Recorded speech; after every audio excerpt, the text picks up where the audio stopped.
السلام علیکم ناظرین، ہم اپنے پروگرام روزہ اور صحت کے ساتھ ایک بار پھر حاضر خدمت ہیں۔ آج ہماری گفتگو کا موضوع ہے روزہ اور دماغی صحت۔ ناظرین، جس طرح جسمانی صحت کی اہمیت ہوتی ہے اسی طرح دماغی صحت بھی انسان کے لیے انتہائی ضروری اور لازمی ہوتی ہے، اور دماغی بیماریاں نہ صرف کامن ہیں بلکہ دنیا میں بڑی تیزی کے ساتھ بڑھ رہی ہیں۔ میڈیکل سائنسز کی ریسرچ کا ایک بڑا موضوع اس وقت یہ بھی ہے کہ فاسٹنگ یا روزہ رکھنا انسانی دماغ کے اوپر کیا اثرات مرتب کرتا ہے۔ جو دماغی بیماریاں ہمارے معاشرے میں موجود ہیں اور پوری دنیا میں موجود ہیں، وہ اس وجہ سے پیدا ہوتی ہیں کہ دماغ کے اندر بعض کیمیکلز کے لیول کم ہو جاتے ہیں، بعض کیمیکل کے لیول بڑھ جاتے ہیں، اور اس کے نتیجے میں جو کیفیت پیدا ہوتی ہے وہ ڈپریشن کہلاتی ہے۔ اس کے نتیجے میں موڈ ڈس آرڈرز ہوتے ہیں کہ انسان کا مزاج بگڑ جاتا ہے، وہ لیبائل ہو جاتا ہے، اس کے اندر غصہ اور چڑچڑاپن بڑھ جاتا ہے۔ بعض اوقات یہ دماغی بیماری انسان کو پاگل پن کی حد تک لے جاتی ہے، جس کو ہم شیزوفرینیا کہتے ہیں۔ دماغی بیماریوں کا ایک بڑا حصہ اس وجہ سے ہوتا ہے کہ جس کے نتیجے میں سیلف کنٹرول کم ہو جاتا ہے، انسان کو اپنے اوپر قابو نہیں رہتا اور وہ کسی ڈسپلن کا پابند نہیں رہتا۔ تو یہ ساری وہ دماغی بیماریاں ہیں کہ جس کے حوالے سے میڈیکل سائنسز نے ریسرچ کی ہے کہ روزہ رکھنے سے ان تمام بیماریوں پہ کیا اثرات مرتب ہوتے ہیں، اور میڈیکل سائنسز نے یہ ثابت کیا ہے کہ روزہ رکھنا ان تمام پیرامیٹرز کو امپروو کرتا ہے۔ روزہ رکھنا سیلف کنٹرول کو بھی امپروو کرتا ہے، ڈسپلن کو بھی بہتر کرتا ہے، ڈپریشن کو بھی کم کرتا ہے۔ اور ہماری آج کی پوری گفتگو کا موضوع اسی حوالے سے ہے کہ روزہ رکھنے کے نتیجے میں انسان کی دماغی صحت پہ کیا اثرات مرتب ہوتے ہیں،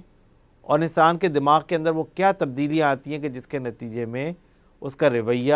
بہتر ہو جاتا ہے اور اس کی دماغی بیماریاں کم ہو جاتی ہیں۔ امریکہ کے نیشنل انسٹیٹیوٹ آف ایجنگ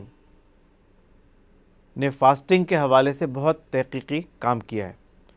اور انہوں نے یہ بات اپنی تحقیق کے ذریعے بہت ساری بیماریوں کے حوالے سے ثابت کی ہے کہ فاسٹنگ کے نتیجے میں دماغ کے اندر دو میکینزمز کام کرتے ہیں۔ ان میں ایک میکینزم تو یہ ہوتا ہے کہ جس کے نتیجے میں دماغ میں بہت ساری بیماریاں پیدا ہوتی ہیں، جس کو نیورو ڈی جنریشن کہتے ہیں، کہ دماغ کے سیلز خود بخود ختم ہو رہے ہوتے ہیں۔ فاسٹنگ کا عمل اس عمل کو کنٹرول کر لیتا ہے، روک لیتا ہے۔ نیورو ڈی جنریٹو ڈیزیزز جو ہیں وہ بہتر طریقے سے کنٹرول میں آ جاتی ہیں یا ان کے بڑھنے کی رفتار کم ہو جاتی ہے۔ اسی طرح جو نیوروجینیسس کا عمل ہے کہ جس میں دماغ کے نئے نیورونز کے کنیکشن کا اور جو ان کے سائنیپٹک کنیکشنز بنتے ہیں ایک دوسرے کے ساتھ اور ان کے یوٹیلائز ہونے کا عمل، یہ بڑھ جاتا ہے۔ تو فاسٹنگ کے نتیجے میں جو دماغ میں بڑی تبدیلی آتی ہے وہ یہ ہے کہ نیورو ڈی جنریشن کا عمل کم ہو جاتا ہے اور نیوروجینیسس کا عمل بہتر ہو جاتا ہے۔ اس کے نتیجے میں دماغ کے اندر کئی کیمیکل کے لیولز بھی چینج ہوتے ہیں۔ میڈیکل سائنسز نے یہ بات ثابت کی ہے کہ روزہ رکھنے کے نتیجے میں دماغ کے اندر سیروٹونن کے لیول بڑھ جاتا ہے، جو ایک کیمیکل نیورو ٹرانسمیٹر ہوتا ہے جو فرنٹل لوب اور ٹیمپورل لوب میں جب بڑھ جاتا ہے تو اس کے نتیجے میں ڈپریشن کی بیماری کے خاتمے میں مدد ملتی ہے۔ اور ڈپریشن کی بیماری زیادہ تر اس وجہ سے ہوتی ہے کہ دماغ کے ان حصوں میں سیروٹونن کا لیول کم ہو جاتا ہے۔ اسی طرح دماغ کے اندر اور ہارمونز ہوتے ہیں جو ایپینیفرین اور دیگر ہارمونز ہوتے ہیں جن کا لیول چینج ہوتے ہیں، جس کے نتیجے میں دماغ کا کنٹرول بہتر ہو جاتا ہے اور بیماریوں کے اندر کمی آتی ہے۔ روزے کے عمل سے جو سب سے زیادہ فائدہ ہوتا ہے وہ موڈ ڈس آرڈرز کے لوگوں کو ہوتا ہے، جس کو ہم ڈپریشن کے نام سے بھی جانتے ہیں۔ اور کیلیفورنیا کے ایک انسٹیٹیوٹ نے کئی تحقیقی پروجیکٹس اس حوالے سے کیے کہ روزہ رکھنے کے نتیجے میں موڈ پہ کیا اثر پڑتا ہے اور ڈپریشن پہ کیا اثرات مرتب ہوتے ہیں۔ اور انہوں نے اپنی تحقیق سے ثابت کیا کہ جن کو مائلڈ موڈ ڈس آرڈر ہو، مائلڈ ڈپریشن ہو، ماڈریٹ ڈپریشن ہو، ایون سیویئر ڈپریشن ہو، ان کو اگر آپ فاسٹنگ کرانا شروع کریں تو اس کے نتیجے میں ان کی بیماری کا کنٹرول بہتر ہو جاتا ہے اور ڈپریشن کی بیماری کم ہو جاتی ہے۔ اور نہ صرف ڈپریشن کی بیماری کم ہو جاتی ہے بلکہ ان کے اوپر دواؤں کے اثرات زیادہ نمایاں طریقے سے نمودار ہونے لگتے ہیں۔ تو دواؤں کی ایفیکیسی کو بھی جو ہے یہ روزے کا عمل بڑھا دیتا ہے۔ ڈپریشن کے ساتھ ساتھ اور بہت ساری بیماریوں میں تحقیق کا عمل ہو رہا ہے اور ہوا ہے کہ جس نے یہ بات ثابت کی ہے کہ وہ لوگ کہ جن کو ڈپریشن یا دماغی بیماریاں ہوں ان کو اگر فاسٹنگ کرائی جائے تو ان کی دماغ کی بیماریوں کا کنٹرول بہتر ہو جاتا ہے۔ اس حوالے سے سب سے زیادہ جو ریمارکیبل ریسرچ ہے وہ ماسکو کے انسٹیٹیوٹ آف سائیکیٹری میں کی گئی، کہ جس میں انہوں نے یہ شو کیا کہ شیزوفرینیا کے جو پیشنٹ ہوتے ہیں، جو پاگل پن کے پیشنٹ ہوتے ہیں، کہ جو عام طور پہ دواؤں سے کنٹرول نہیں آ رہے ہوتے، جن کو ریفریکٹری پیشنٹ کہتے ہیں، ان کو اگر فاسٹنگ کرائی جائے تو ان کے شیزوفرینیا کی بیماری میں 70% کمی آ سکتی ہے۔ اور یہ اسٹڈی انہوں نے ہزاروں مریضوں کے اوپر کی، اس بات کا ایفیکٹ جاننے کے لیے کہ واقعتاً یہ ایفیکٹ ہوتا بھی ہے نہیں ہوتا، اور پھر انہوں نے ثابت کیا کہ یہ روزہ رکھنے کا عمل، فاسٹنگ کا عمل، اور ان کا جو میکینزم تھا وہ یہ تھا کہ 25 دن کے لیے وہ اپنے مریضوں کو 15 سے 18 گھنٹے کے لیے فاسٹنگ کراتے تھے، اور انہوں نے شو کیا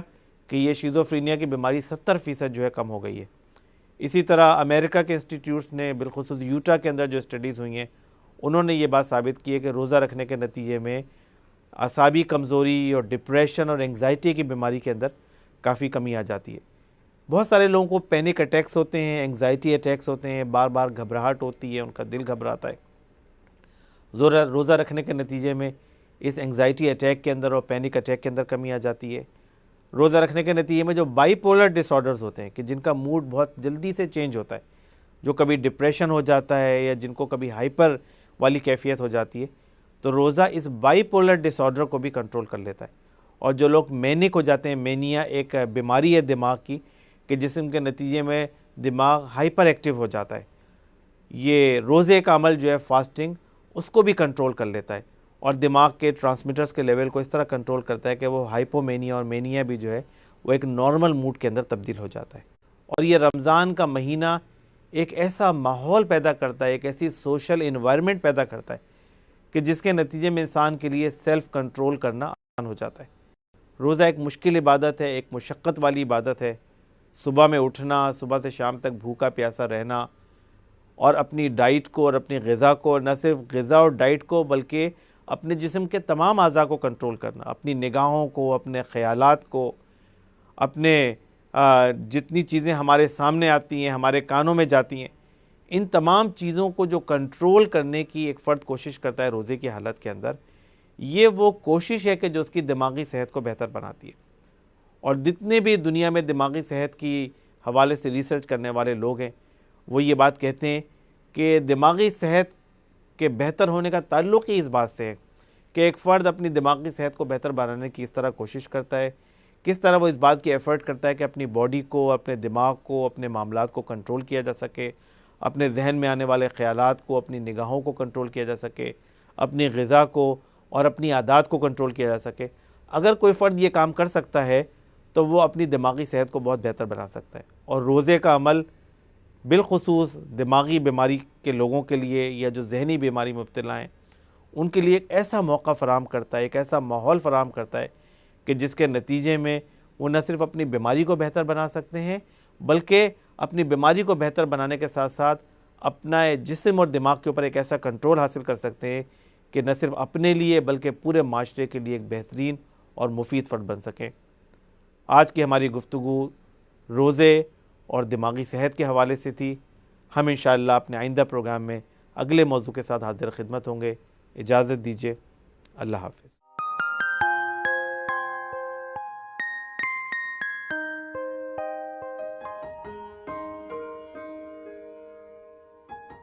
Thank you for watching. You can follow us on given links and subscribe our channel for more information. The Redolent. We are your promotional bridge.